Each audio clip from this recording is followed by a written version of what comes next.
అందరికీ మరణాతండి. సర్వలోకనాథుడు ప్రభు మనకు నిరంతరము తన కృప కలిగిన బాహు చాచి శుభములు ప్రసాదించును గాక. ఆమేన్.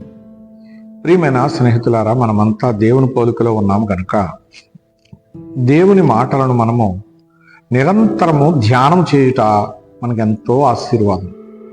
ఆయన మాటలు తలంచుకొనుట మనకెంతో జీవము.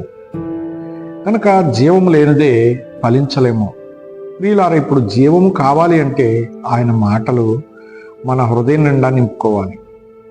ప్రియులారా, లేఖనంలో ప్రభువారు సెలవిచ్చినట్లుగా ఆయన చిత్త ప్రకారముగా మనము ఆశతో ఆయన వైపు చూస్తూ ఉంటే ఆశగల ప్రాణాలను ప్రభువే తృప్తిపరుస్తారు.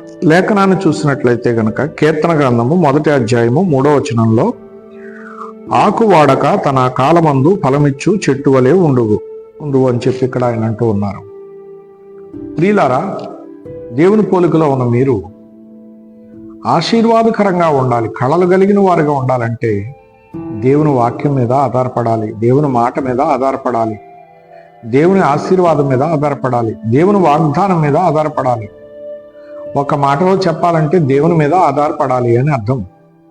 ప్రియులారా, దేవుడు మహోపకారి, ఉపకారులను మించిన ఉపకారి ఆయన. ప్రియులారా, ఇట్టి మహాపరిశుద్ధుడు ప్రభువారు మన కొరకు తన వాక్కును పంపించారు కదండి.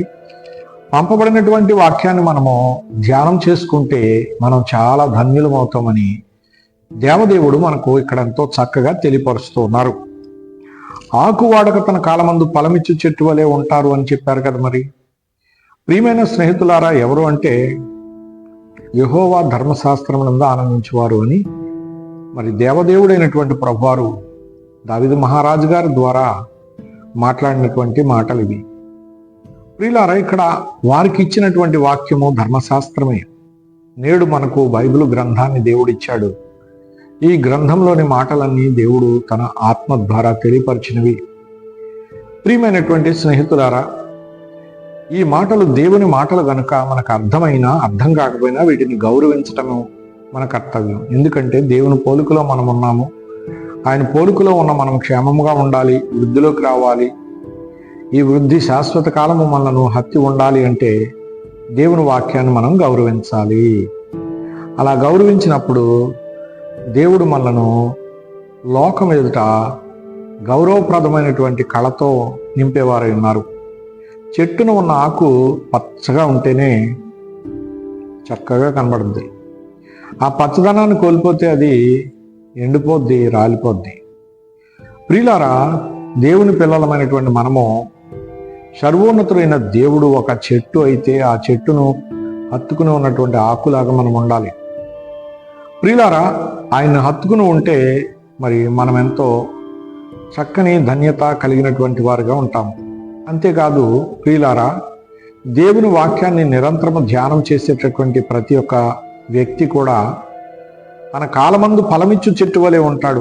అంటే సీజన్లో ఎలాగైతే ఆ వాతావరణాన్ని బట్టి మార్పు పొంది ఫలాలు ఇస్తాయో చెట్లు, అలాగును తన కాలం వచ్చేటప్పటికి అతడు బహుగా ఫలిస్తాడు, అభివృద్ధి చెందుతాడు, లోకం ఎదుట మాదిరిగా నిలబడతాడు, దేవుడే నిలువ పెడతాడు.